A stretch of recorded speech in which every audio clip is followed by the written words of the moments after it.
Oh, hello, and welcome to AJ Sinclair's World History Project.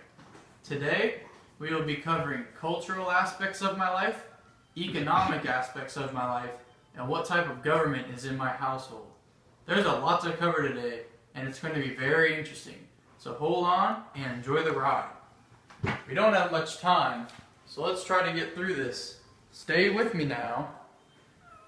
I have many cultural aspects in my life that I have learned and have cherished through my childhood up to my present day, some of which we may have in common. Let's take a look at a few. Example 1 is rap music, which I have listened to since the day I was born. Second is barbecue, which I eat with my family as a bonding experience. And third of all is Christianity, which is my religion. Now, I have moved 3 times since Jersey Village into a more urban area like Cypress, Texas. That is an example of migration, which is moving from one place to another. Now, in my house, we have a capitalist economy, which means if you work a lot and you have most of the money, then the government, which is my mom, may help you out most of the time. Let's see what it looks like. Hey Mom. Hey honey. Could I have some money for my car insurance? Have you been working?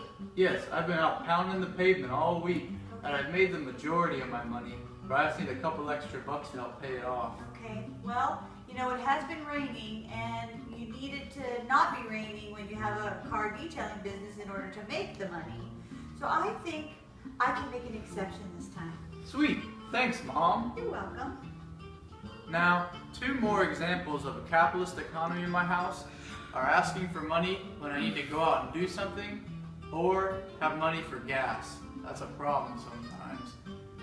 Now, the form of government in my household is a dictatorship, which means whatever Mom says goes. Amen. Let's see an example of that. Hey Mom, Hey sweetheart. can I go out and eat with my friends tonight? Well, you know, I've already cooked dinner, and you do have to study, so I'm gonna have to say no this time. Darn, looks like that's not happening.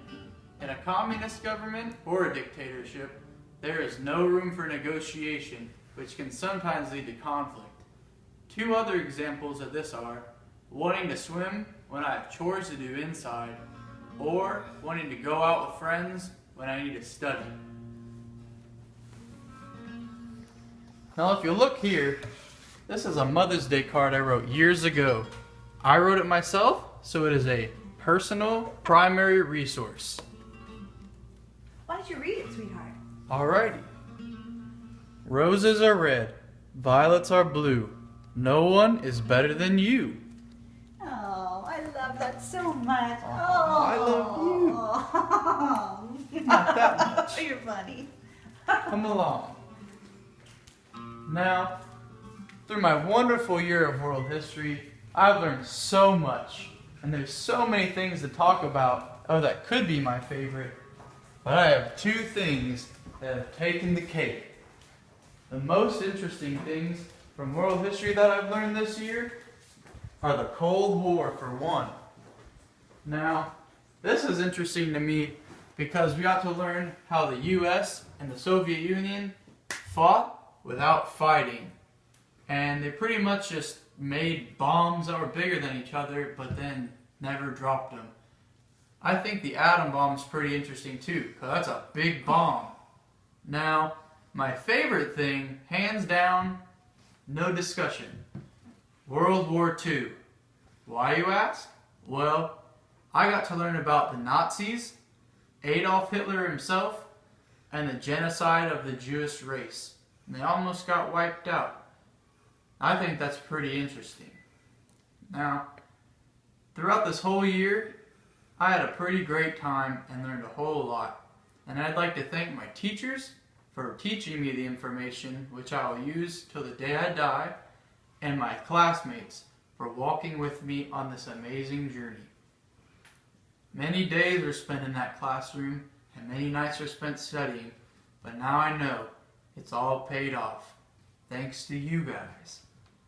Now remember, you learn something new every day, and if you don't, you just haven't found it yet.